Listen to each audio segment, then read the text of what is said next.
lagi sama Tante Cempreng di Mitsugu Koi Channel. Hari ini cerah banget ya guys ya. Nah, di video-video sebelumnya Tante kasih tahu kan ya, udah mulai gimana caranya kalau mau bikin kolam koi, apa aja yang harus diperhatikan. Sekarang Tante mau kasih tahu nih ya, sepintarannya Tante nih, apa aja sih kayak setidaknya kalau mau piara koi itu harus punya apa aja barang-barangnya ya, kebutuhannya apa-apa aja. Sama nanti Tante kasih tahu gunanya filter-filter, media-media filter yang di chamber itu untuk apa. Jadi Om dan Tante serta pemirsa sekalian ya, jadi kalau mau piara ikan koi bisa bikin ikan koinya juga jadi sehat. Oke, yuk kita lihat ya. Kita mulai dari media filter.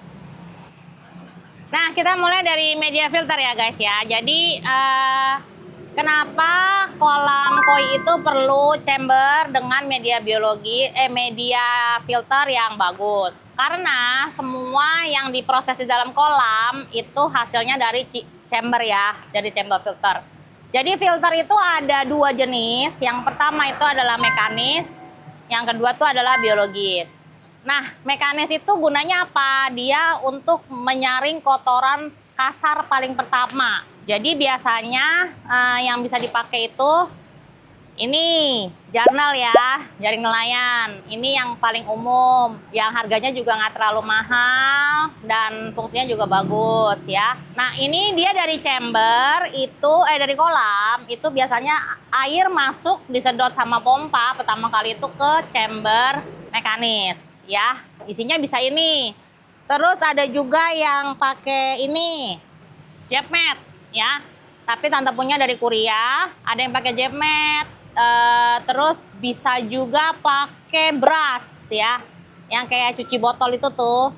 Buat cuci botol brush itu juga bisa. Masing-masing ini sebenarnya fungsinya sama. Cuman waktu untuk membersihkannya itu tergantung dengan media filter yang dipakai. Jadi kalau pakai jurnal otomatis harus lebih sering dibersihkan. Apalagi kalau kolamnya itu kita puspakan ya. Nah, terus kalau ini lumayan agak jarang ya. Ya kalau ini seminggu sekali, mungkin ini 1 bulan 1 kali kita harus backwash. Dan brush juga sama. Terus ada juga yang pakai sistem MBBR ya. Jadi MBBR itu moving bed ya. Jadi biasanya sih itu mahal. Namanya pakai Kalpnas. Kalpnas itu bisa jadi mekanis dan bisa juga jadi biologis. Kalau dia statis itu biasanya statis artinya nggak bergerak ya. Cuman ditaruh doang. Itu cuman jadi media mekanis ya. Nah, lalu setelah diproses di chamber mekanis, amonia, kotoran ikan, terus lumut-lumut, terus ya rata-rata sih itu doang 2 ya. Pertama kan disaring sama ini. Nanti setelah disaring di chamber mekanis, biasanya itu dia masuk ke chamber biologis. Nah, chamber biologis ini banyak banget guys yang bisa dipakai. Batu apung bisa. Ini batu apung itu sama dengan seperti batu gombong ya bentuknya. Cuman kalau batu apung dia ngapung, kalau batu gombong dia nggak ngapung. Dia agak berat ke bawah ya. Nah, biologis itu sebenarnya adalah sering orang bilang itu adalah rumah bakteri. Artinya apa? Dia mengubah amonia yang masuk dari kolam itu menjadi nitrat. Bakteri baik istilahnya untuk kolam ya. Nah, biasanya bakteri baik itu diciptakan juga dari yang namanya bakteri starter. Ketika kolam pertama kali aja baru jalan, kita biasanya kasih bakteri starter. Tapi setelah itu kita nggak perlu lagi bakteri starter karena bakterinya itu sudah tercipta di dalam rumah bakteri. Urea momogi ini juga salah satu media biologis. Terus ada lagi yang pakai BioCube bisa juga.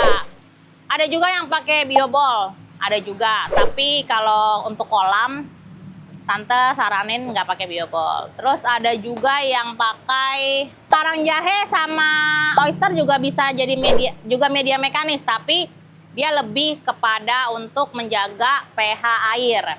Kenapa pH air itu penting sekali buat koi? Karena pH air itu kalau dia berubah-berubah, itu biasanya ikannya jadi mudah stres. Nah, jadi kalau tante di sini tetap tante pakai karang jahe dan oyster karena itu paling bagus banget untuk bikin kolam pH-nya stabil ya. Oke, terus ada satu lagi yang masih orang sering pakai tapi sebenarnya agak berbahaya, itu adalah batu zeolit. Jadi batu zeolit ini Om dan Tante boleh pakai batu zeolit tapi tidak boleh pakai garam. Jadi batu zeolit ini menangkap semua amonia di filter.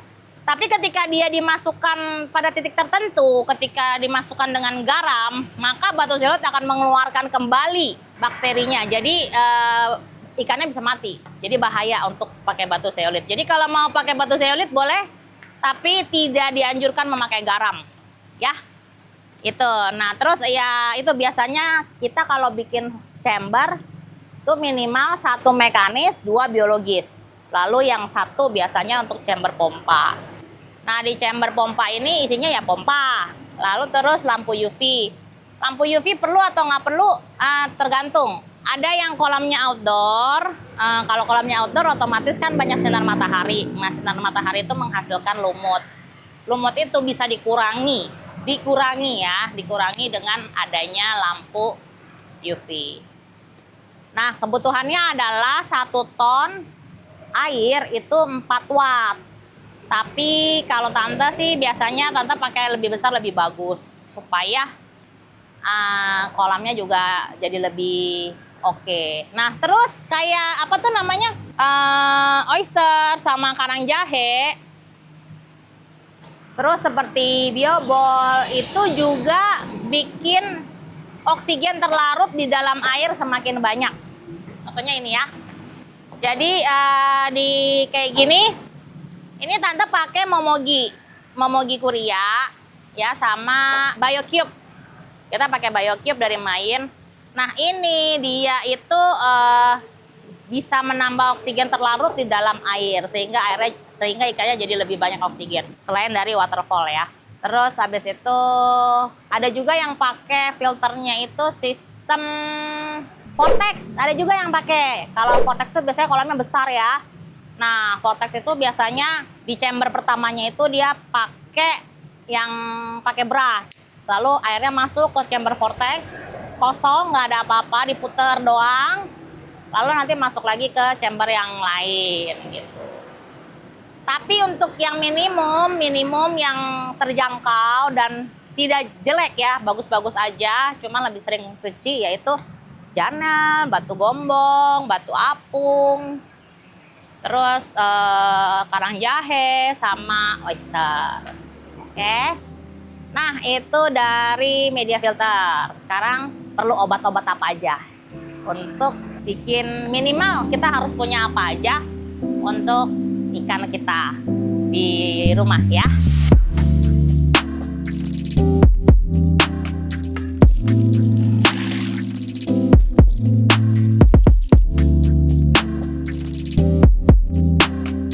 Nah, jadi ya guys, setelah punya kolam, terus media filternya udah oke. Nah, kita harus punya beberapa kita punya beberapa obat yang untuk membuat kolam itu satu, airnya cepat matang. Cepat matang itu maksudnya menua ya, jadi nyaman untuk ikan. Lalu terus bakterinya juga udah jadi. Nah, salah satu yang bikin bakteri cepat jadi itu namanya bakteri starter. Nah, bakteri starter itu banyak jenisnya. Ada yang serbuk. Ini yang biasanya orang pakai nih namanya nitrobakter ya. Nitrobakter ini tapi kalau mau dipakai paling bagus itu dicampurin dulu sama air, lalu airnya dimasukin sama aerator. Jadi bakterinya cepet jadi, baru dimasukin ke dalam media biologis atau yang isinya batu apung, batu gombong, gitu. Nah, terus ada juga yang biasa pakai B-micro ya. Ini B-micro juga bisa. Ini termasuk dalam bakteri starter. Nah, terus dulu tante waktu pertama kali bikin kolam di rumah, itu tante pakainya Bactoplus. Nah, Bactoplus ini juga bagus. Ini semuanya masuknya ke dalam chamber ya. Chamber mekanis yang isinya batu gombong. Nah, kalau mau yang lebih oke-nya lagi, lebih bagusnya lagi itu pakainya ini, Pristine dari Sicem ya. Cuman harganya lumayan. Tapi biasanya kan namanya kalau kita barang-barang hobi ya mahal ya pasti ya. Jadi ya oke-oke aja. Ini Pristine ini keluaran dari Sicem, produknya produk impor. Nah, ini golongannya golongan bakteri starter ya. Nah, terus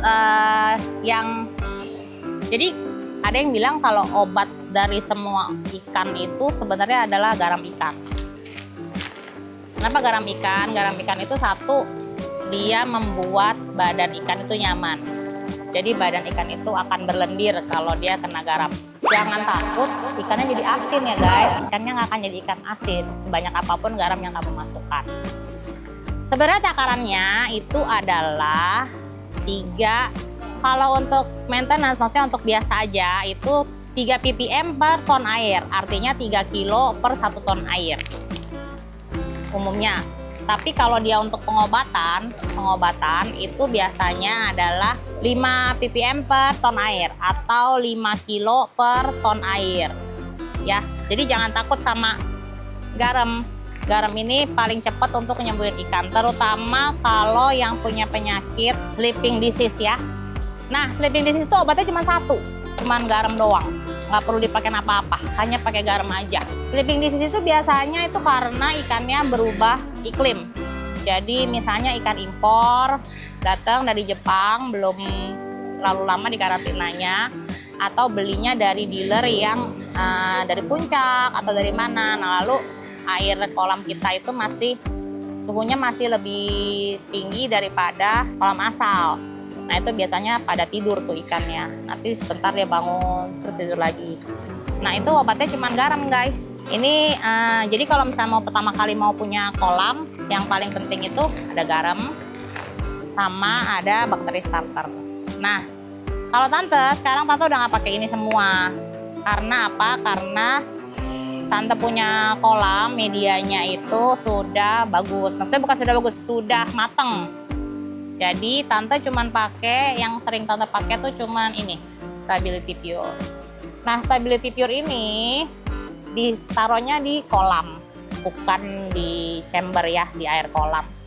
Nah, ini fungsinya banyak banget. Ini tuh bisa menjernihkan air, mengurangi lumut, lalu terus menstabilkan pH air juga. Dia isinya itu mikrobakteri ya, gitu. Nah, kalau tante selalu setelah habis backwash, tante pakai ini. Satu botol ini itu 1 liter untuk 10 ton air. Jadi pokoknya 1 liter untuk 10 ton air ya. Nah, ini biasanya tante pakai kalau habis backwash chamber mekanis. Ya, karena sebenarnya chamber yang perlu dicuci rutin itu hanya chamber 1 atau chamber mekanis. Biologis itu biasanya itu hanya bisa 1 tahun sekali atau 2 tahun sekali gitu ya. Itu biasanya kita lakukan kalau misalnya kolamnya terjangkit penyakit yang satu kolam semua sakit, jadi mau nggak mau kita harus restart ulang. Terus minimal kita perlu siapin obat-obat apa aja sih yang buat di rumah gitu ya, buat di kolam. Sebenarnya nggak banyak, sebenarnya cuman perlu semacam kayak Methylene Blue. Nah, ini obat ini tuh untuk penyakit jamur, white spot ya. Ini juga bisa untuk ikan yang baru datang. Jadi kalau misalnya ikannya baru datang, itu kita pakein Methylene Blue. Dia mencegah jamur yang white spot ya, jamur white spot. Nah, terus ini kalau yang lebih terkenal tuh mereknya Red Blue Dog. Red Blue Dog itu isinya ya Methylene Blue gitu. Nah, terus ada juga yang harus punya itu akriflavin. Ini. Nah, akriflavin ini itu untuk ya termasuk kayak jamur insang ya, jamur tapi yang udah masuk ke dalam lah gitu. Jamur insang, jamur yang udah parah banget pakai ini.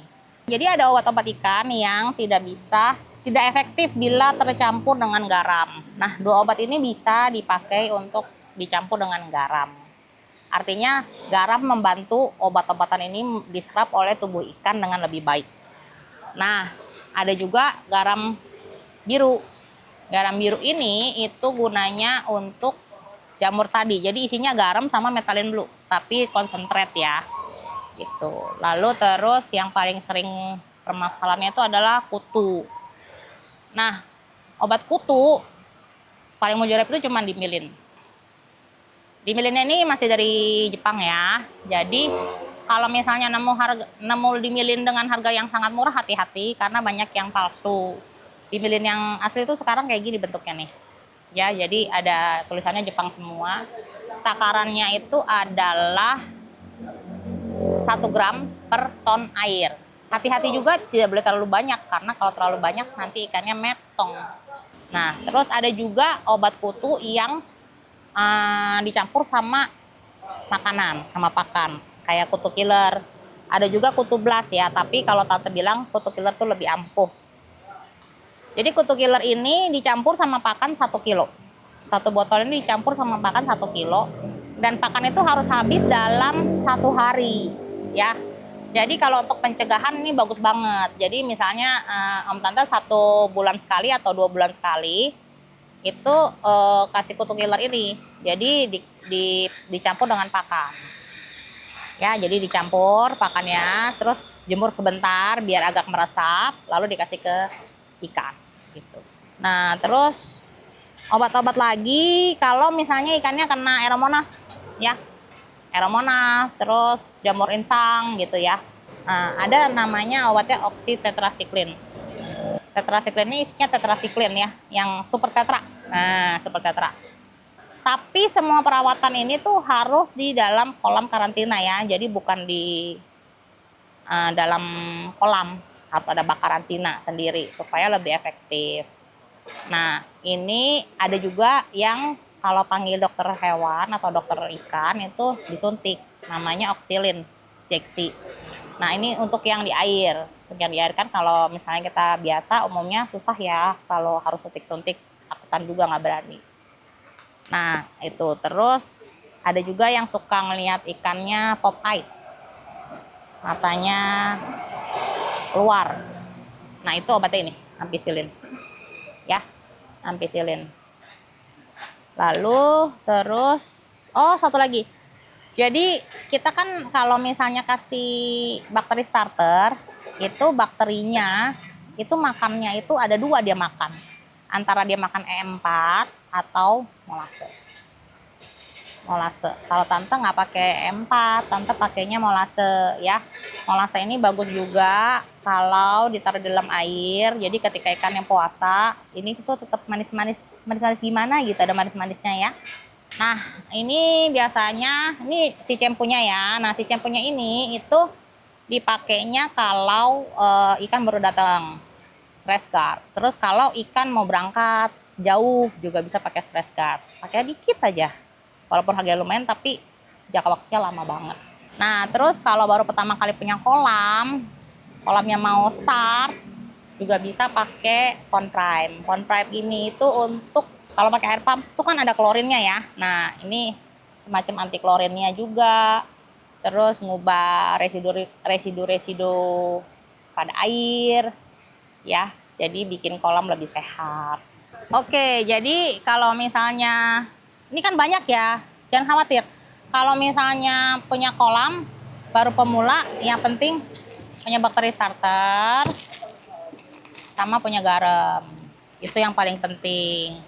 Ya, terus untuk kalau misalnya buat jaga-jaga ikan sakit atau apa ya. Ini dan ini. Kalau ikannya kutuan ya ini sama ini, oke. Terus habis itu, nah Tante mau jelasin soal puasa. Nah, jadi orang-orang suka bingung ya, kenapa ikan koi itu harus puasa. Karena ketika ikan koi itu puasa, artinya badannya itu dalam keadaan tidak membuang amonia terlalu banyak ya. Dan itu nggak akan menyebabkan ikan koinya mati ya. Jadi nggak ada ikan koi mati karena nggak makan ya. Nah jadi kalau ikan koi sakit, ikan koi mau punya teman baru, ikan koi mau pindah tempat, itu wajib puasa. Nah terus om-om dan tante juga sering dengar ya, kalau beli ikan dari luar kota, dari Blitar misalnya, pasti yang ditanya itu ikannya udah karantina apa belum. Nah, artinya ikan di karantina itu adalah ikannya disterilkan. Dia tidak makan, puasa, sama supaya dia ketika perjalanan itu tidak membuang amonia. Kalau misalnya dalam kantong plastik terus ada dia ngeluarin amonia, yang ada nanti jadinya bom amonia gitu. Lalu kalau misalnya udah dikarantina di tempat seller, di tempat kita di rumah harus dikarantina juga nggak? Perlu dikarantina. Kenapa? Karena airnya berbeda. Air di sana sama air di tempat kita berbeda. Nah terus habis itu dia butuh aklimasi untuk suhunya sama keadaan kolamnya gitu. Jadi biasanya tante selalu saranin untuk karantina. Jadi satu hal lagi yang paling penting ketika om dan tante punya kolam koi, terus hobinya beli-beli ikan terus ya. Jadi tante dan om harus punya yang namanya bak karantina, khusus untuk karantina ikan baru. Nah jadi ikan yang datang nanti akan masuk dulu ke bak karantina.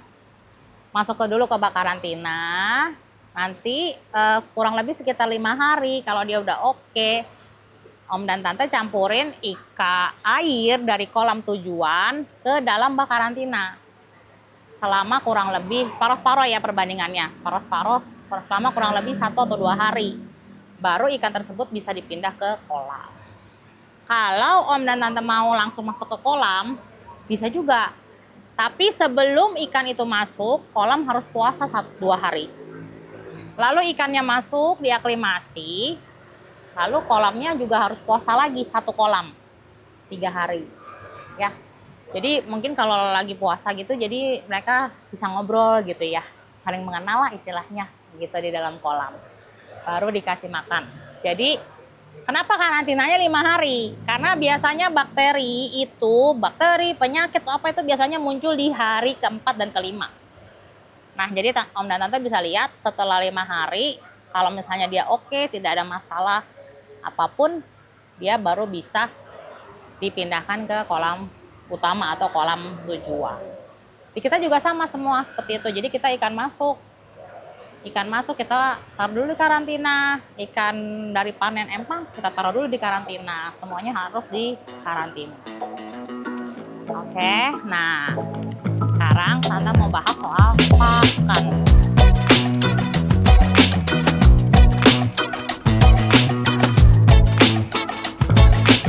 Oke guys, kita lanjut ke pakan ya.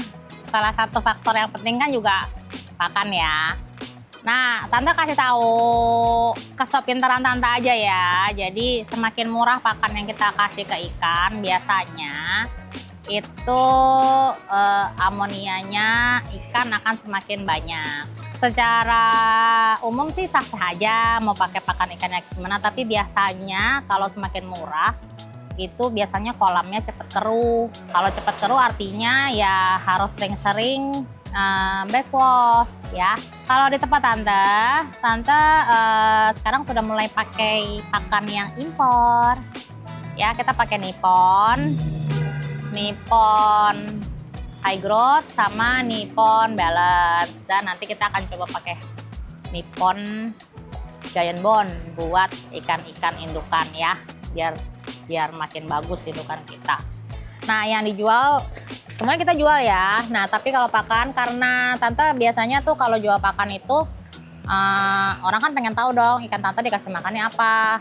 Terus hasilnya kayak gimana. Nah, ini Tante di sini jual yang paling utama itu mereknya cuman Hoki ya. Karena ini kita udah buktiin sendiri dan hasilnya bagus.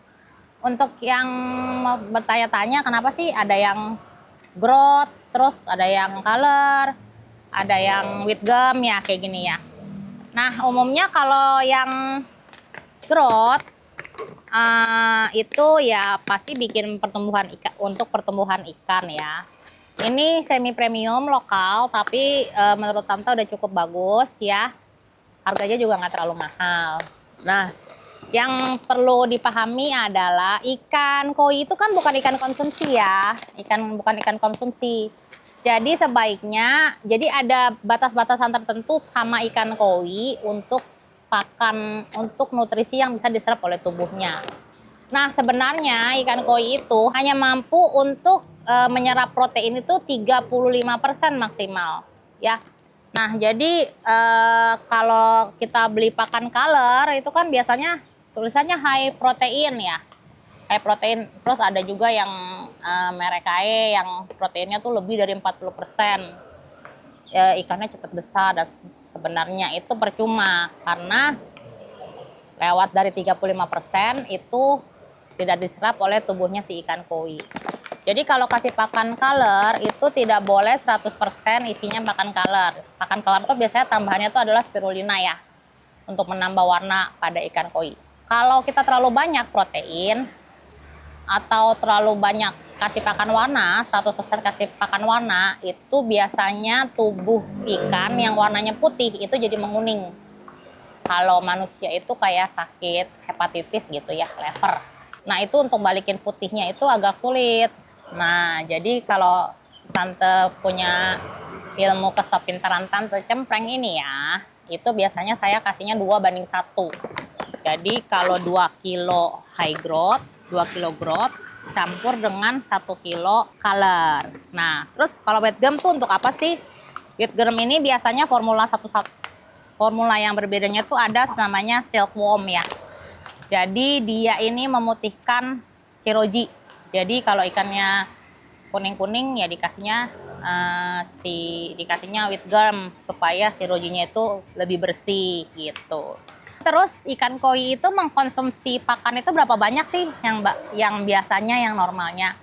Jadi yang normalnya itu adalah 2% dari berat badan ikan. Terus setiap hari ikan koi dikasih makan berapa banyak? Minimal 1 kali. Jadi kalau misalnya 1 kali ya maksimalnya berapa? Maksimalnya tergantung. Kalau misalnya Om dan Tante lagi push pakan, sehari bisa 6-7 kali. Tapi sebaiknya diatur banyaknya ya. Karena kalau ikan kebanyakan makan juga nanti bisa jadi dropsy, penyakit ikan itu ya. Dropsy itu artinya dia makannya terlalu banyak, perutnya buncit, sampai ya mungkin dibilang obesitas kali ya gitu. Itu salah satunya. Terus habis itu sebaiknya tidak memberi ikan makan itu di atas jam 6 sore. Kenapa? Karena ketika ikan kan sama kayak manusia ya, dia itu badannya itu memproses makanan itu pada malam hari. Jadi kalau misalnya dikasih makan malam hari, biasanya amoniaknya itu akan banyak di pagi hari. Jadi kita kasih waktu untuk si ikan itu bisa mencerna makanannya, itu maksimal dikasih terakhir itu sebelum maghrib, sebelum jam 6 sore. Ya. Nah, lalu semua produk-produk yang tadi Tante bilang itu semua kita jual di sini ya. Termasuk sama kayak lampu UV kita jual juga, pompa juga kita jual, yang kecil-kecil juga kita ada ya. Tapi kita memang tidak fokus ke sana karena kita fokusnya adalah jual ikan koi. Oke, kira-kira apalagi yang mau kita bahas nanti di next video bisa komen di bawah ya. Misalnya mau tanya-tanya sama Tante bikin konten dong. Ini gimana gitu boleh ya. Karena udah siang, Tantenya udah kucel. Kita sudahi dulu konten hari ini. Jangan lupa di like, di komen, di share, di subscribe yang penting. Nanti kalau subscriber Tante udah banyak, Tante akan kasih giveaway. Oke? Terus loncengnya jangan lupa ya, supaya bisa update terus tentang Mitsugu Koi Channel. Sampai jumpa di next video. Bye-bye. Bye.